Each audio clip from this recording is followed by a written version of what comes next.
தைரியமும் தன்னம்பிக்கையும் நிறைந்த மேசராசி என்பவர்களுக்கு வருகின்ற வாரம் எப்படி இருக்குது, வருகின்ற வாரத்தோட கிரக அமைப்புகள் எப்படி இருக்குது, என்னென்ன விஷயங்கள்லாம் உங்களுக்கு சாதகமாக இருக்க போகுது, குறிப்பாக ஆவணி 15க்குள்ளே ஒரு சில மாற்றங்கள் உங்களுடைய வாழ்க்கையில் நடக்க போகுது. அது சாதகமான மாற்றமா பாதகமான மாற்றமா, உங்களுடைய உறவுகள் பெரும்பாலும் பார்த்திங்கன்னா இந்த மேசராசிக்கு ரொம்ப சாதகமாக தான் இருப்பாங்க. ஆனால் வெளியில் பார்க்க சாதகமாக இருக்கும், ஆனால் உள்ளுக்குள்ளே ஒவ்வொரு மனிதர்களுமே கொஞ்சம் டிஃப்ரெண்ட்டாக தான் செயல்படுவாங்க. ஆனால் நீங்கள் எப்படின்னா ரொம்ப உறவுகளுக்கு ரொம்ப முக்கியத்துவம் கொடுப்பீங்க. எனக்கு தனியாக இருக்கிறதெல்லாம் பிடிக்காது, என்னுடைய உறவுகளோடு சேர்ந்து இருக்கிறதா எனக்கு பிடிக்கும், ஆட்டு மந்த மாதிரி எல்லாரும் ஒரு கூட்டமாக இருக்கிறதா எனக்கு பிடிக்கும் அப்படின்னு சொல்லக்கூடிய ஒரு நபர்கள் அப்படின்னா இந்த மேசராசி நபர்கள் தான். எல்லாரும் கூட்டமாக இருக்கிறது பிடிக்கும், தனியாக இருக்கிறது பிடிக்காது. இந்த ஆடு பார்த்திங்கன்னா தனியாக இருந்துச்சுன்னா எல்லாரும் கத்திக்கிட்டே இருக்கும், கூட்டமாக இருந்துச்சுன்னா கொஞ்சம் அமைதியாக இருக்கும். அந்த மாதிரி தான் நம்மளுடைய மேசராசி என்பர்கள் இருப்பாங்க அப்படின்னு சொல்லலாம். உடனே மேசராசி என்பர்கள் நம்ம என்ன ஆட்டு முந்த கூட்டமா அப்படின்னு கோவத்துக்கு வந்துடாதீங்க. ஏன்னா மேசராசிக்கு இந்த மாதிரி சொன்னால் பிடிக்காது. ரொம்ப தைரியமானவங்க தான், ரொம்ப நம்பிக்கையான ஒரு நபர்கள் தான். நம்மளுடைய மேசராசி என்பர்கள் ஒரு முடிவு பண்ணிட்டாங்க அப்படின்னா அந்த முடிவை மாற்றிக்க மாட்டாங்க. ரொம்ப திறமசாலிகள், ரொம்ப உழைப்பாளிகளும் கூட. 5 நிமிஷம் கூட சும்மா இருக்க மாட்டாங்க, ஏதாவது ஒரு வேலை செஞ்சுக்கிட்டே இருப்பாங்க. ஏன்னா இதில் சனி பகவான் நீச்சம், அதனால் பெரும்பாலும் பார்த்திங்கன்னா இந்த மேசராசி என்பர்கள் ஏதாவது ஒரு வேலை செஞ்சுக்கிட்டே இருப்பாங்க. இந்த மேசராசி என்பர்கள் அப்படின்னு சொல்லலாம். செவ்வாய் ராசிநாதனாக கொண்ட உங்களுக்கு வருகின்ற வாரம் எப்படி இருக்குது, வருகின்ற வாரத்தோட கிரக அமைப்புகள் எப்படி இருக்குது அப்படிங்கிறத தொடர்ந்து பார்க்கலாம் வாங்க. நீங்கள் இப்போ தான் ஃபஸ்ட் டைமாக நம்ம சேனலில் பார்க்குறதா இருந்தால் நம்ம சேனலை சப்ஸ்கிரைப் பண்ணிவிட்டு கூடவே இருக்கிற பெல் ஐக்கானையும் கிளிக் பண்ணிக்கோங்க. அப்போ தான் நாங்கள் போடுற ஒவ்வொரு வீடியோவுமே உங்களுக்கு நோட்டிஃபிகேஷனாக வரும். நீங்கள் மேசராசி என்பராக இருந்தால் மறக்காம நம்மளுடைய சேனலுக்கு ஒரு லைக் கொடுத்துட்டு உங்களுடைய உறவுகள் வகையில் நண்பர்கள் வகையில் யாராவது மேசராசி என்பர்கள் இருக்காங்க அப்படின்னா மறக்காமல் இந்த வீடியோவை அவங்களுக்கும் ஷேர் பண்ணிவிடுங்க. மேசராசியில் நீங்கள் எந்த நட்சத்திரத்தில் பிறந்தீங்க, உங்களுடைய இஷ்ட தெய்வ பெயர் என்ன, உங்களுடைய குலதெய்வ பெயர் என்ன அப்படிங்கிறத மறக்காமல் எங்களுடைய கமெண்டில் தெரிவிங்க. ஜோதிட ரீதியாக ஏதாவது சந்தேகம் இருக்குது, ஜோதிடர்கிட்ட ஏதாவது ஆலோசனை வேணும் அப்படின்னா டிஸ்கிரிப்ஷனில் ஜோதிடரோட வாட்ஸ்அப் நம்பர் கொடுக்கப்பட்டிருக்கு. அந்த நம்பருக்கு கால் பண்ணி முன்பதிவு செஞ்சுக்கோங்க. உங்களுடைய சந்தேகங்களுக்கு நல்ல ஒரு தீர்வு கிடைக்கும். வாங்க நம்மளுடைய மேசராசி நண்பர்களுக்கு வருகின்ற நாட்களுடைய கிரக அமைப்புகள் எப்படி இருக்குது அப்படிங்கிறத பார்க்கலாம். வருகின்ற நாட்களை பொறுத்தவரையிலும் சூரியன் உங்களுடைய ராசிக்கு 5ஆம் இடமான சிம்ம ராசியில் பூர்வ புண்ணிய ஸ்தானத்தில் ஆட்சி பெற்று அமர்ந்திருக்கிறார். இந்த 5ஆம் இடத்துல இருக்கக்கூடிய சூரியன் உங்களுக்கு ராசியிலேயே உச்சம் பெற்று அமர்ந்திருக்கிறார். அதோட கூட சிம்ம ராசி அப்படிங்கிறது சூரியனோட சொந்த ராசி. அந்த ராசியில் உச்சம் பெற்று அமர்ந்திருக்கிறது மிகப்பெரிய ப்ளஸ் நம்மளுடைய மேசராசிக்கு அப்படின்னே சொல்லலாம். சனி பகவான் உங்களுடைய ராசிக்கு 12ஆம் இடமான மீன ராசியில் செஞ்சிருக்கிறார். 7.5 சனியோட தொடக்க காலம் அப்படிங்கிறதுனால பெரிய சனி காலம் என்பதனால இந்த காலகட்டத்தில் பொறுத்தவரைக்கும் நம்மளுடைய மேசராசியே சின்ன சின்ன செலவுகள் வரதுக்கான ஒரு சூழ்நிலை இருக்குது. திட்டமிட்டு செலவு செஞ்சிங்கன்னா பெருசாக விரயங்கள் எதுவும் ஏற்படாது.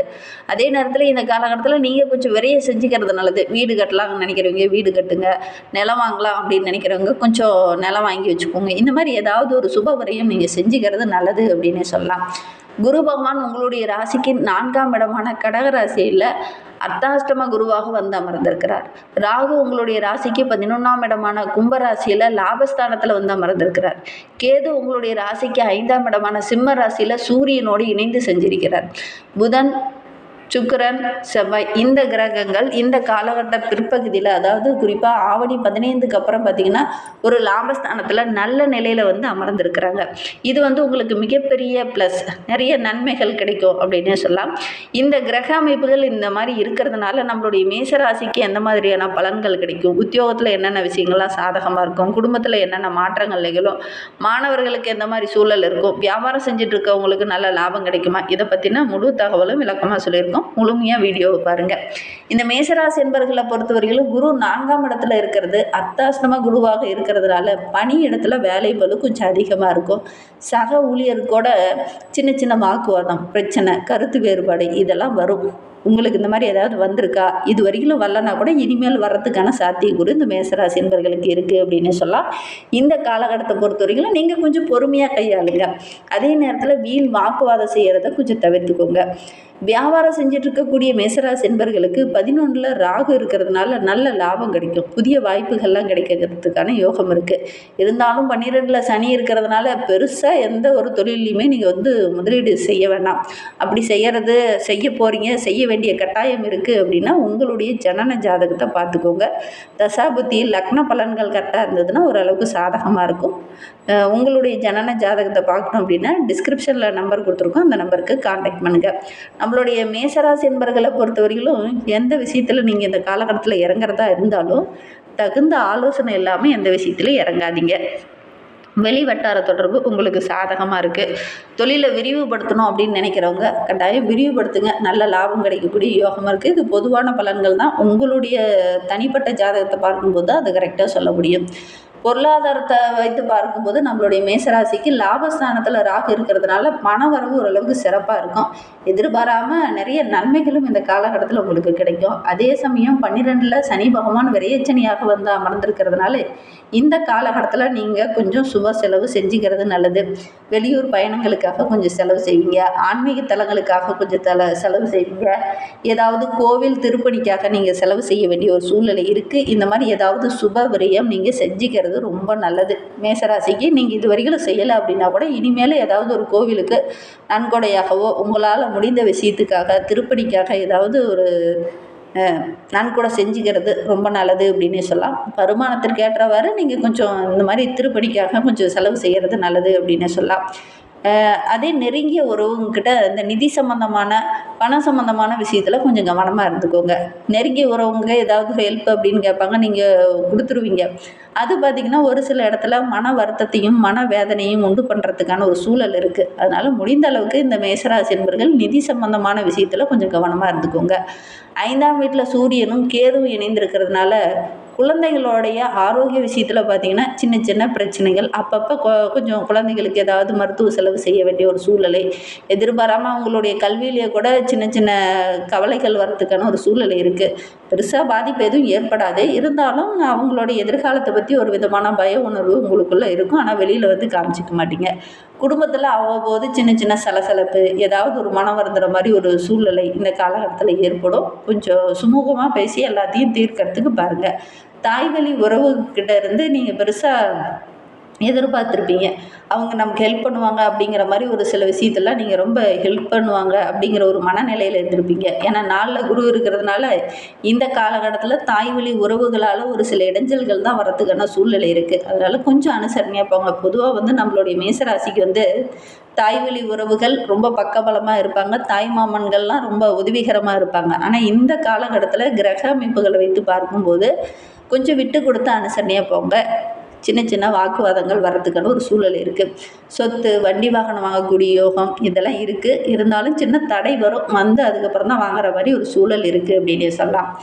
ஆரோக்கிய விஷயத்தை பொறுத்தவரைக்கும் நம்மளுடைய மேசராசிக்கு 12ஆம் இடத்துல சனி பகவான் இருக்கிறதுனால 5ல் சூரியனும் கேதுவும் இருக்கிறதுனால ஒரு சில மேசராசி என்பவர்களுக்கு உஷ்ண சம்பந்தமான பிரச்சனை, வயிறு சம்பந்தமான பிரச்சனை, வயிற்று வலி, தூக்கமின்மை இந்த மாதிரி பிரச்சனையெல்லாம் வரலாம்.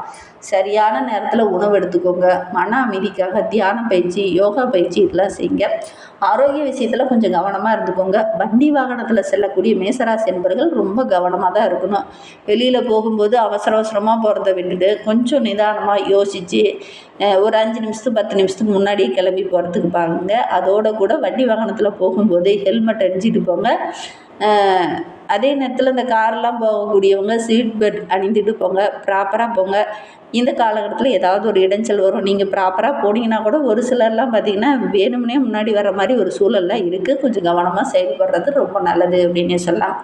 மேசராசி என்பர்களை பொறுத்தவரையிலும் இந்த காலகட்டத்தில் மாணவர்களுக்கு கல்வியில் கொஞ்சம் நாட்டம் குறையலாம். ஏன்னா 7.5 சனி காலம், விரையச்சனி காலம். அதனால் கொஞ்சம் மந்தமான சூழல் இருக்கலாம். ஒரு சிலர்லாம் பார்த்திங்கன்னா ரொம்ப சுறுசுறுப்பு டாப்பர், நான் தான் கிளாஸ் ஃபஸ்ட் அப்படின்னு இருந்த ஒரு நிலை மாறி மிடிலுக்கு வர்ற மாதிரி ஒரு சூழ்நிலை, ஆவரேஜான ஒரு சூழ்நிலை இந்த காலகட்டத்தில் அந்த மேசராசி மாணவர்கள் வர்றதுக்கான ஒரு சூழ்நிலை இருக்குது. கவனச்சிதறல் பண்ணுற பிரச்சனையெல்லாம் வர்றதுக்கான சூழ்நிலை இருக்குது. படிப்பில் கொஞ்சம் கூடுதலாக கவனமாக இருந்துக்கோங்க. அடுத்த 2.5 ஆண்டு காலமுமே நீங்கள் கொஞ்சம் கவனமாக தான் இருக்கணும். மனதை ஒருமுகப்படுத்திட்டு படிக்கிறது ரொம்ப நல்லது அப்படின்னே சொல்லலாம். சுருக்கமாக சொல்லும்போது வருகின்ற நாட்கள் கொஞ்சம் கவனமாக இருந்தீங்க அப்படின்னா நிறைய நன்மைகள் கிடைக்கும். ராகு பகவான் 11ஆம் இடத்துல இருக்கும்போது சின்ன சின்ன தடைகள் வரும். இருந்தாலும் வெற்றி கிடைக்கக்கூடிய யோகம் இருக்குது. செலவுகளை கண்ட்ரோல் பண்ணி நிதானமாக திட்டமிட்டு செயல்பட்டிங்கன்னா வருகின்ற நாட்கள் வந்து ரொம்ப மகிழ்ச்சிகரமான நாட்களாக இருக்குது அப்படின்னு சொல்லலாம். இன்னுமே வாழ்க்கை ரொம்ப சிறப்பாக மகிழ்ச்சிகரமாக இருக்கணும் அப்படின்னு நினைக்கக்கூடிய நம்மளுடைய மேசராசி என்பர்கள் ஆஞ்சநேயருக்கு துளசி மாலை சாற்றி வழிபட்டுடுவாங்க. விரயங்கள் கொஞ்சம் குறையும். வியாழக்கிழமையில் குரு தட்சிணாமூர்த்திக்கு மஞ்சள் நிற மலர்களோ அல்லது மஞ்சள் நிற வஸ்திரமோ சாட்டி வழிபட்டுடுவாங்க. நெய் தீபம் போட்டு வழிபடுங்க, நிறைய நன்மைகள் கிடைக்கும். ஞாயிற்றுக்கிழமை தோறும் ஆதித்யாய நமக அப்படிங்கன்னு அந்த சூரிய பகவானை பார்த்து வழிபடுங்க, நிறைய நன்மைகள் கிடைக்கும். உங்களுக்கு சூரிய பகவானை ரொம்ப பிடிக்கும் அப்படின்னா மறக்காமல் எங்களுடைய கமெண்டில் ஓம் ஆதித்யாய நமக அப்படிங்கிற மந்திரத்தை மறக்காமல் எங்களுடைய கமெண்டில் தெரிவிங்க. இப்படி சொல்லும்போது பார்த்திங்கன்னா மனதில் குழப்பம் இருந்தது அப்படின்னா அந்த குழப்பத்துக்கு நல்ல ஒரு தெளிவு கிடைக்கும். எடுக்கிற காரியங்களும் உங்களுக்கு வெற்றியாக அமையும். நம்பிக்கையோடு இந்த மட்டும் செஞ்சு பாருங்கள். இந்த மாதிரி பயனுள்ள தகவலை நீங்கள் தொடர்ந்து கேட்கணும் அப்படின்னு நினச்சிங்கன்னா நம்ம சேனலை சப்ஸ்கிரைப் பண்ணிவிட்டு கூடவே இருக்கிற பெல் ஐக்கானையும் கிளிக் பண்ணிக்கோங்க. அப்போ தான் நாங்கள் போடுற ஒவ்வொரு வீடியோவுமே உங்களுக்கு நோட்டிஃபிகேஷனாக வரும். நீங்கள் மேசராசி அன்பராக இருந்தால் மறக்காமல் நம்மளுடைய சேனலுக்கு ஒரு லைக் கொடுத்துட்டு உங்களுடைய உறவுகள் வகையில் நண்பர்கள் வகையில் யாராவது மேசராசி அன்பர்கள் இருக்காங்க அப்படின்னா மறக்காமல் இந்த வீடியோவை அவங்களுக்கும் ஷேர் பண்ணி விடுங்க. மேசராசியில் நீங்கள் எந்த நட்சத்திரத்தில் பிறந்தீங்க, உங்களுடைய இஷ்ட தெய்வ பெயர் என்ன, உங்களுடைய குலதெய்வ பெயர் என்ன அப்படிங்கிறத மறக்காமல் எங்களுடைய கமெண்டில் தெரிவிங்க. ஜோதிட ரீதியாக எந்த சந்தேகம் இருந்தாலும் டிஸ்கிரிப்ஷனில் நம்பர் கொடுத்துருக்கோம், அந்த நம்பருக்கு கான்டாக்ட் பண்ணுங்கள். வீடியோவை முழுமையாக பார்த்ததற்கு நன்றி. தேங்க்யூ.